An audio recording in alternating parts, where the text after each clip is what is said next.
يوصيكم الله في أولادكم للذكر مثل هذه الأنثيين فإن كن نساء فوق اثنتين فلهن ثلثا ما ترك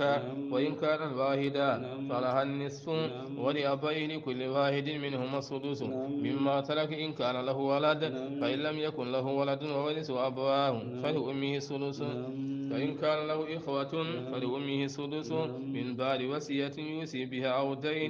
أو دين آباؤكم وأبناؤكم لا تدرون أيهم أقرب لكم نفعا فريدة من الله إن الله كان عليما حكيما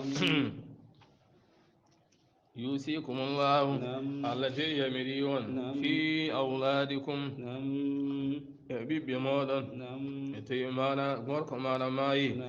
سغوركم ماي ولا دبو ماي الله وسيمون في أولادكم بيبمون إذ ذكر إن واد مانا غوركم مثل مانا يرو هزل أنسيين